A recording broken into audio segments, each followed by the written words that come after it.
ಹೆಲ್ದಿಯಾದ brown ರೈಸಿಂದ ಮಾಡಿರೋಂಥ ದೋಸೆ ಇದು. ತುಂಬ ಟೇಸ್ಟ್ ಅಂತೂ ತುಂಬ ಚೆನ್ನಾಗಿದೆ. ನೀವು ಸಹ ಟ್ರೈ ಮಾಡಿ ಈ ರೀತಿಯಾಗಿ. ಮಾರ್ಕೆಟಲ್ಲಿ ಬ್ರೌನ್ ರೈಸ್ ಸಿಗುತ್ತೆ, ಗೋಧಿ ಥರನೇ ಇರುತ್ತೆ. ಅದನ್ನು ಅಕ್ಕಿನೂ ಸಹ 2 ಕಪ್ಪು ಬ್ರೌನ್ ರೈಸ್ ತೊಗೊಳ್ತಾ ಇದ್ದೀನಿ. 2 ಸ್ಪೂನು ಹೆಸರುಬೇಳೆ, 1/4 ಕಪ್ಪಷ್ಟು ಉದ್ದಿನಬೇಳೆ, ಹಾಗೆ ಕಡಲೆಕಾಳು ತೊಗೊಳ್ತಾ ಇದ್ದೀನಿ, ಮೆಂತೆಕಾಳು. 2-3 ಟೈಮ್ಸ್ ನೀಟಾಗಿ ವಾಶ್ ಮಾಡಿಕೊಂಡು ನೀರು ಹಾಕ್ಬಿಟ್ಟು ನೆನೆ ಹಾಕ್ಬಿಡಿ.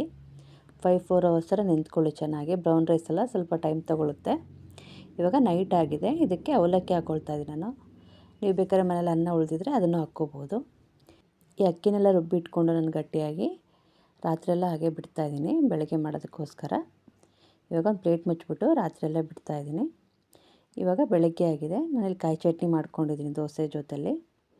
ಇಲ್ಲಿ ಹಿಟ್ಟು ನೋಡಿ ಎಷ್ಟು ಚೆನ್ನಾಗಾಗಿದೆ. ಇವಾಗ ಇದಕ್ಕೆ ನಾನು ಅಡುಗೆ ಸೋಡಾ ಹಾಕ್ತಾಯಿಲ್ಲ, ಬರೀ ಉಪ್ಪು ಮಾತ್ರ ಮಿಕ್ಸ್ ಮಾಡಿಕೊಂಡು ದೋಸೆ ಹಾಕ್ಕೊಳ್ತೀನಿ. ಇಲ್ಲಿ ಐರನ್ ತವ ಇಟ್ಟಿದ್ದೀನಿ ನಾನು.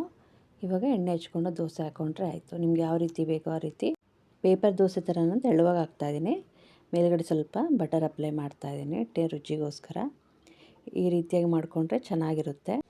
ಸ್ವಲ್ಪ ಜನ ವೈಟ್ ರೈಸ್ ಅವಾಯ್ಡ್ ಮಾಡ್ತಾರೆ. ದೋಸೆ ರೈಸ್ ಆಗಲಿ ಇಡ್ಲಿ ರೈಸ್ ಆಗಲಿ ತಿನ್ನೋದಿಲ್ಲ. ಇದಂತೂ ತುಂಬ ರುಚಿಯಾಗಿ ಆಗುತ್ತೆ. ಈ ರೀತಿ ಮಾಡ್ಕೋಬೋದು ಬ್ರೌನ್ ರೈಸಿಂದನೂ ಸಹ. ಅದೇ ರೀತಿಯಾಗಿ ಬರುತ್ತೆ, ಅದೇ ಟೇಸ್ಟೇ ಬರುತ್ತೆ. ಎಲ್ಲ ನಾವು ಕಡಲೆಕಾಳು ಮತ್ತು ಮೆಂತೆಕಾಳು ಎಲ್ಲ ಹಾಕಿರೋದ್ರಿಂದ ಟೇಸ್ಟು ಚೆನ್ನಾಗಿರುತ್ತೆ, ಹೆಲ್ದಿಯಾಗೂ ಇರುತ್ತೆ. ಈ ರೀತಿ ಒಮ್ಮೆ ಮಾಡ್ಕೊಂಡು ನೋಡಿ, ನಿಮಗೂ ಇಷ್ಟ ಆಯ್ತು ಅಂದ್ಕೊಳ್ತೀನಿ.